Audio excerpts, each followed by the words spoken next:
성령은 성경을 수레 삼아 임하신다. D.L. 무디가 한 말입니다. 성령은 성경을 수레 삼아 임하신다.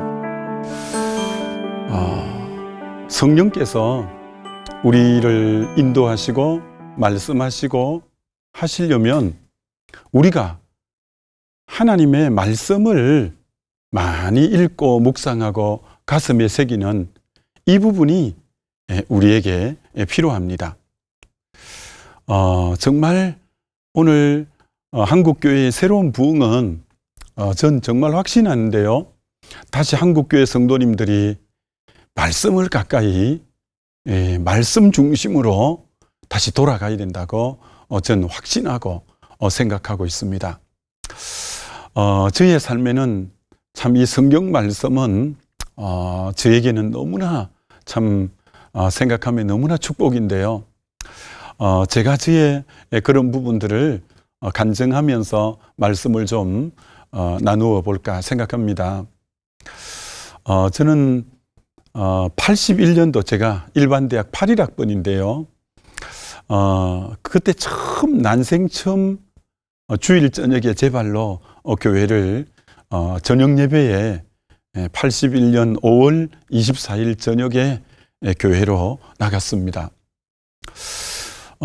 그때가 난생 처음 첫 교회 첫 발을 디딘 때였죠. 그러다가 제가 성령을 체험한 때는 83년 6월 1일 대학 3학년 때 성령을 뜨겁게 체험했습니다.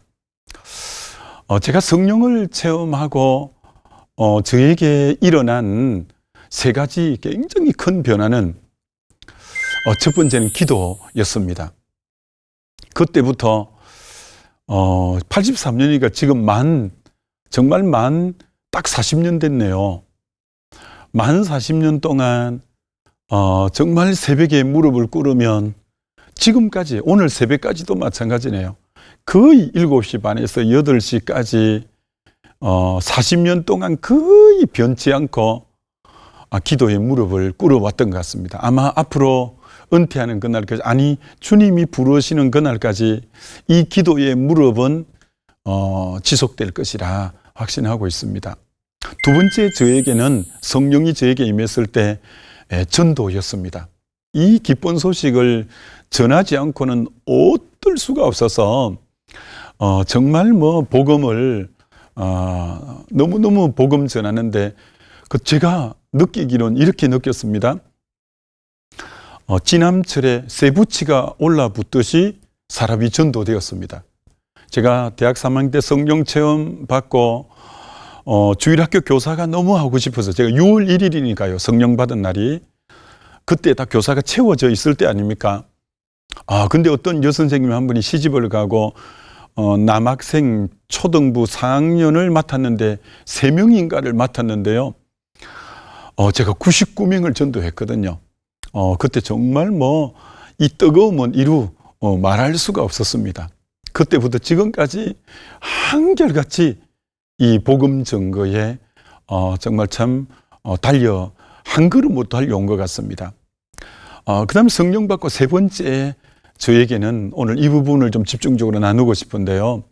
바로 성경 말씀이 꿀송이 같고 성경 말씀이 정금처럼 너무너무 사모되었습니다. 이게 시편 19편에 주의 말씀이 꿀과 송이 꿀보다 더 달고 정금보다 더 사모할 것이라 이렇게 말씀하고 있는데 저에게 바로 성령이 임했을 때 그 역사가 일어났습니다. 이 말씀이 좋아서 어쩔 줄을 모르겠는 거예요. 말씀이 달아서.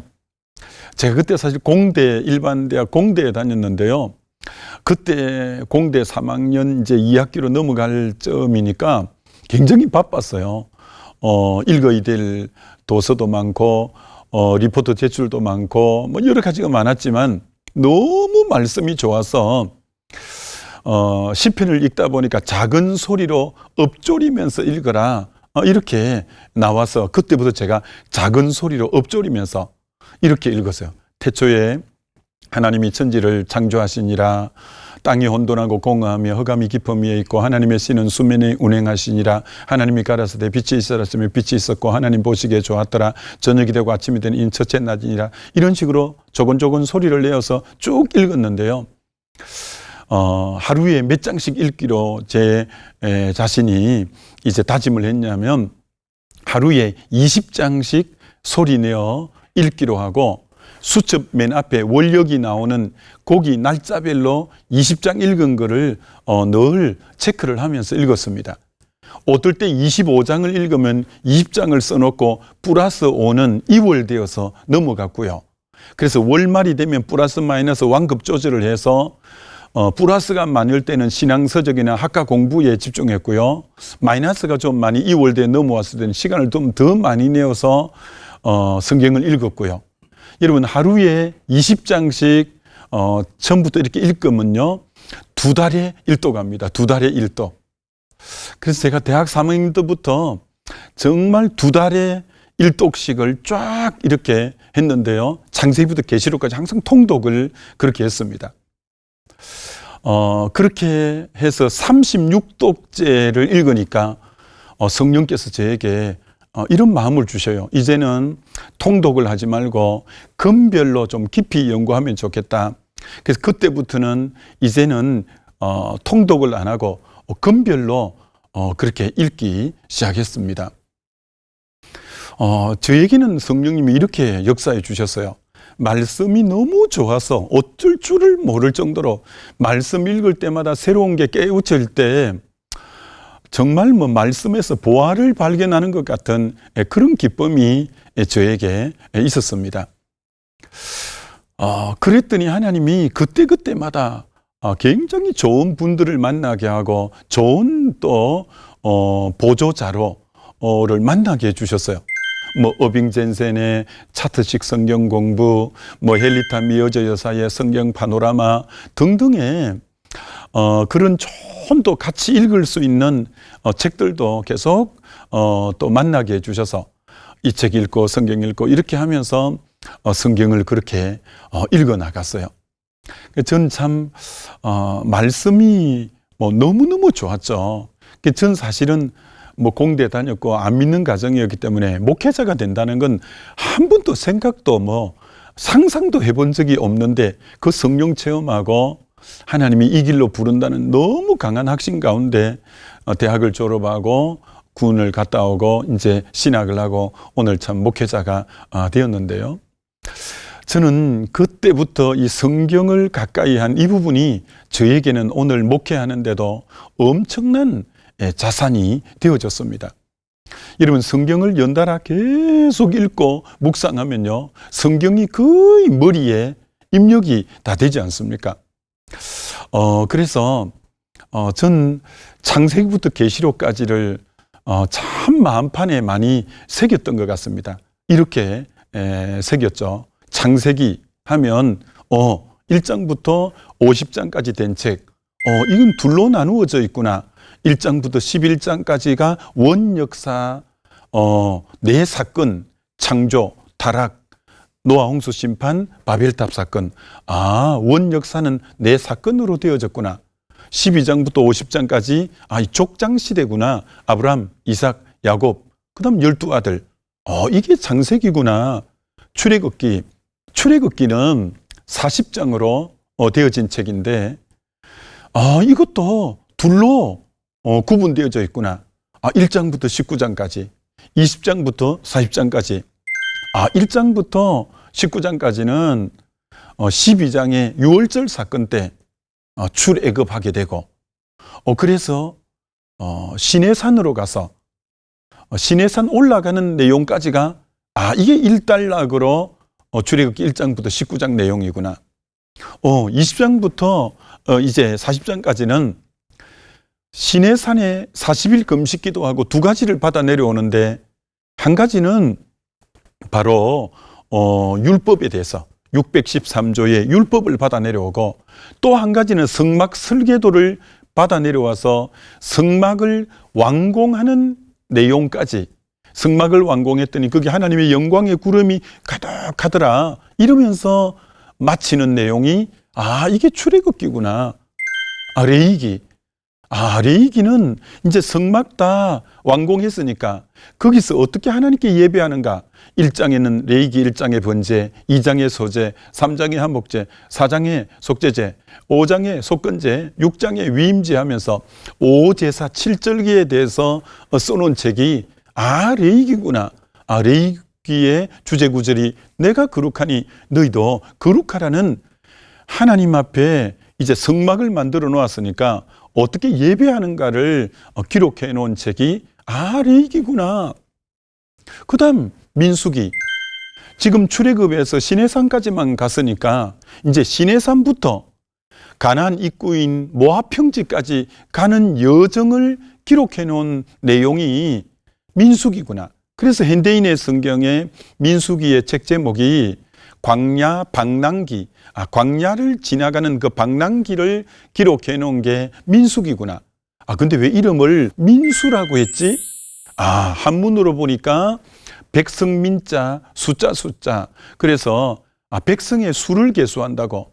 민수기의 1장에 출애굽할 때 숫자를 계수했더니 장정들이 60만 얼마라는 숫자를 센다고. 그리고 26장에 민수기 26장에는 이 광야에 불순종하던 이들이 다 죽고 여호수아와 갈렙과 20세 이하의 다시 새로운 숫자를 계수했더니 또 60만 얼마. 민수기가 숫자를 계수한다고 해서 민수, 영어로는 넘벌이라고 한 이유가 거기 있구나. 민수기의 핵심장은 13장, 14장 가데스 바네아에서 12정탐꾼이 40일 정탐하고 그들이 이제 40일이 결국 불순종으로 40년이 되어서 광야 방랑하는 내용을 기록한 것이 이게 민수기구나. 신명기. 신명기는 왜 신명기라고 했을까? 다시 신자, 명령할 명자. 율법을 다시 명령한다. 율법을 왜 다시 명령하지? 율법을 처음 들었던 사람이 광야에서 다 죽고 이제 신명기를 말씀한 시점이 광야를 다 끝마치고 가나안 들어가기 직전에 한 말씀이기 때문에 2세대 출애굽한 세대는 다 죽고 여호수아 갈렙과 20세 이하 다음 세대는 아직 율법을 못 들었구나. 이들에게 율법을 말씀해 주는 게 신명, 다시 신자 율법을 명령해야 되기 때문에 이게 신명기구나. 신명기는 모세 개인적으로 보면 모세가 이제 이 말씀을 전하고 세상을 떠나니까 모세의 유언과도 같고 모세의 고별 설교와 같은 게 신명기구나. 근데 신명기는 모세 고별 설교 3편으로 되어 있구나. 앞에 1장부터 4장까지는 강야 40년을 돌아보라는 가그에 대한 내용이 앞에 4장이고 맨 뒤에 가그보다 2배로 많은 미래에 대해서 신명기 맨 뒷장 8장은 앞으로 가나안 땅의 미래에 들어가서 가나안 땅에 가서 어떻게 조심해야 되고 어떻게 해야 되는가에 대해서 쓰는 거구나. 그럼 가운데 있는 그 내용은 다시 율법을 다시 가르치는 내용. 그래서 신명기 5장에 마치 출애굽기 20장에 있는 십계명이 신명기 5장에 다시 나오면서 이 말씀을 하는 것이구나. 이게 모세 오경 토라라고 하는 내용이 이렇게 간추려지는구나. 이렇게 되면서 성경을 많이 읽고 연구하다 보니까 성경 전체가 딱 이렇게 입력이 되어져 오는 거예요. 그것이 저에게는 얼마나 감사하고 이 감사한지, 말씀이 전체적으로 마음에 새겨지니 나머지 여호수아부터 계시록까지도 마찬가지죠. 예를 들어 여호수아 하면 가나안 정복기잖아요. 그래서 정말 여호수아가 정말 이 가나안을 밑에 남부 지역부터 점령하고 그다음 위에 북쪽 지역부터 이 점령하는. 그래서 메가드 장군이 우리 6.25 때 상륙작전을 어디서부터 해야 되나 이렇게 하다가 사실은 여호수아서를 보고 영감을 얻어서 인천 상륙작전을 해서 가운데서 딱 이제 끊고 밑에 먼저 점령하고 위로 올라가야 되겠구나. 그때 영감 받아서 마치 그런 것처럼 여호수아가 그런 책이구나. 그다음 뭐 사사기 7번의 사이클에 이 사사들이 나와서 끊임없이 이 백성들이 평안하면 범죄하고, 그러면 하나님이 징계해서 외적이 쳐들어오게 하고, 그러면 짓밟힘을 당하다가 힘드니까 다시 부르짖으면 하나님이 불쌍히 여겨 사사를 보내고, 사사를 보내서 평안하면 또 범죄하고, 범죄하니까 또 외적이 쳐들어오고, 외적이 쳐들어와서 또 고난 가운데 있으면 이들이 그때 또 부르짖고, 그러면 하나님이 또 불쌍히 여기셔서 또 사사를 보내고, 이 사이클이 7번이 되어지는, 그래서 사사 시대가 약 340년 동안 지속되는 이 내용이 사사기구나. 룻기 1장 1절이 사사 마리업에라고 사사시대의 얘기라고 하고, 룻은 칠흑 같은 어두운 사사시대에 룻이 별이라는 뜻인데 별처럼 영롱하게 빛나는 그 내용이 이 룻기구나. 그러면서 이제 왕정시대로 사무엘상은 사울왕이 돼서, 사무엘하는 다윗왕이 돼서, 열왕기상은 솔로몬에 돼서, 그 다음 이제 분열왕국이 되어서 북왕국 이스라엘, 남왕국 이제 남유다, 이렇게 나라가 나누어지는구나. 이렇게 쭉 되면서 성경 전체가 딱 이제 정리가 되고 이해가 되고 만판에 새겨지면서, 참 이것이 얼마나 신앙생활 하는데 놀라운지. 여러분, 성령이 하시는 역할이 어떤 역할이냐면, 예수님이 이렇게 말씀했습니다. 보혜사 성령이 너에게 임할 것인데 내가 너에게 모든 가르침, 모든 것을 생각나게 하는 영이 성령이에요. 성령은 말씀을 생각나게 하는 영이 성령이시라는 것을 여러분이 잘 아셔야 돼요. 그래서 근데 성령이 언제 제한을 받냐면, 여러분이 말씀을 모르면 성령이 제한을 받아요. 그래서 여러분이 말씀을 많이 묵상하고 암송하고 읽으면 성령이 그때그때 말씀하시는 거예요. 말씀하시는 거예요. 저는 이것이 목회 속에서도 얼마나 많이 적용되느냐 하면, 참 우리 교회 장로님 한 분이 너무너무 훌륭한 장로님이 계신데, 이분이 어느새 70이 되어서 어느 날 전화가 왔어요. 목사님 한번, 목사님 내외하고 우리 내외, 원로 목사님 내외하고 우리 식사는 한번 하십시다. 전화가 왔어요. 그래서 너무 고마운 장로님이라서 장로님 그렇게 하죠. 근데 이제 예배를 먼저 가정에서 드리고 식사를 하러 가기로 했는데, 제가 장로님 댁으로 차를 타고 이렇게 가면서 성령님께 귀를 기울였어요. 주님, 이렇게 훌륭한 장로님, 이렇게 목회에 귀한 동력이 되신 이 장로님에게 어떤 말씀을 좀 흘러보내면 좋을까요? 그러면서 이미 마음판에 성경은 있으니까 창세기부터 속으로 넘기면서 하나님 어떤 말씀을 증거하면 정말 우리 장로님에게 좀 복이 되는 말씀을 좀 나누어 드릴 수 있을까요? 그러면서 속으로 차 운전해 가면서 창세기부터 계속 속으로 넘어가는 거죠. 출애굽기, 민수기, 신명기 이러면서 쭉 가고 있는데, 시편 92편에 딱 와서 그 말씀이 생각나는 거예요. 그래서 옆에 아내에게, 여보, 시편 92편 한번 읽어볼래요? 그랬더니 이 말씀이 나오잖아요. 늙어도 결실이 그치지 아니하고 종려나무같이 번성하며 레바논 백향목같이 번성하는 축복의 말씀인 거예요. 너무 감사해서 제가 이제 장로님 댁에 딱 도착해서, 근사님 좋아하는 찬송이 뭐예요? 하니까 나의 갈 길 다가도기래. 자, 그 찬송을 부르고 우리 원로 목사님이 대표 기도를 하시고, 자, 시편 92편을 보시겠습니다 하고 몇 절에서 몇 절까지 하니까 근사님이 막 우시는 거예요. 아니, 왜 근사님이 지금 설교해야 되는데 왜 우시지 하니까, 이 근사님이 그때 허리 수술을 해서 이 복대를 해가지고 저 앞으로 이렇게 걸어오면서, 목사님 이 말씀 좀 보세요 하면서 형광펜을 꺼놓은 거예요. 하나님이 우리 가정에 주신 말씀이라서 여기 줄을 꺼놓았는데, 오늘 목사님이 오셔서 우리 가정에 주시는 하나님의 말씀이라고 하니까, 그러면서 내가 너무 감동이 되어서 눈물을 흘렸다는 거예요. 저도 깜짝 놀랐죠. 하나님이 그 가정에 주신 말씀인 줄 제가 어떻게 알았겠어요. 근데 성경을 많이 읽으면 성령께서 말씀하시는 거예요. 말씀하시는 거예요. 우리 집사님 한 분이 택배 회사를 오픈해서 꼭 예배를 좀 드려달라고 해서 개업 예배 제가 잘 못 가는데 한번 갔어요. 거기도 항상 신방 갈 때는 제가 그렇게 합니다. 하나님, 이 가정에는 어떤 말씀을 좀 전가하면 될까요? 늘 하나님께 묻는 마음으로 가잖아요. 근데 하나님이 갑자기 창세기 41장 말씀을 주는 거예요. 요셉의 큰아들이 므낫세고 둘째 아들이 에브라임인데 그 말씀을 전하라는 거예요. 하나님, 이 말씀이 어떻게 전하죠? 그러니까 제가 설교를 이렇게 한 거예요.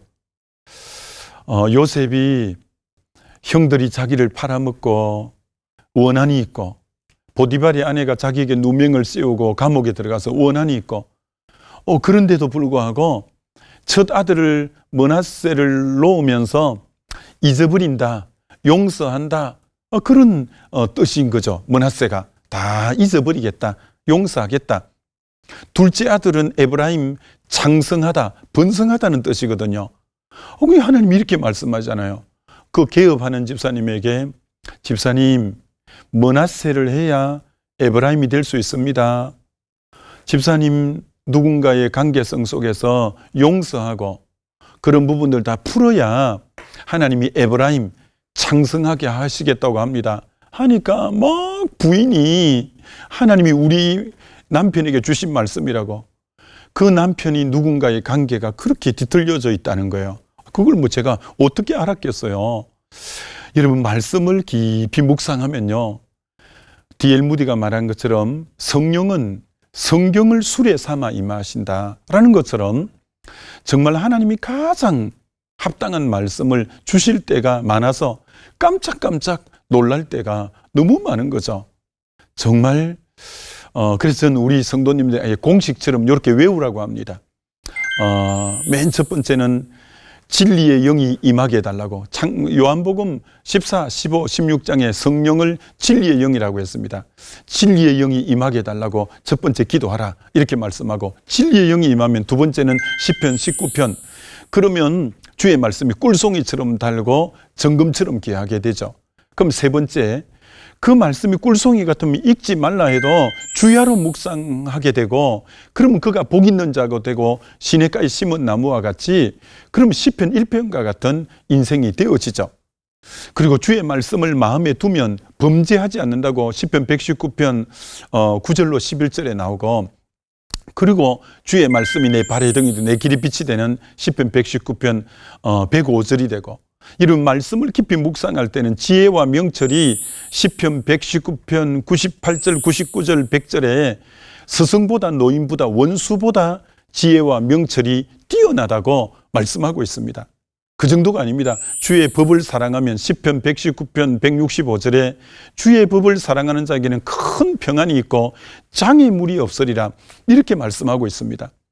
이처럼 주의 말씀을 사랑할 때 하나님이 우리에게 주시는 축복과 은혜가 얼마나 크고 얼마나 성령에 뚜렷하게 인도하시는데, 오늘 다시 한번 정말 우리 한국교회가 다시 한번 교회와 성도님들이 말씀을 가까이 하고, 말씀을 가까이 하면 새로운 다시 부흥과 새로운 개인의 심령과 교회의 부흥과 이 땅의 회복은 말씀으로 돌아가고, 말씀 가까이 할 때 성령이 마음껏 임하시고 말씀하시고 역사하신다는 것 알고, 정말 우리가 모든 시간에 말씀을 가까이 하는데 집중하게 되시기를 주님의 이름으로 축원을 드립니다.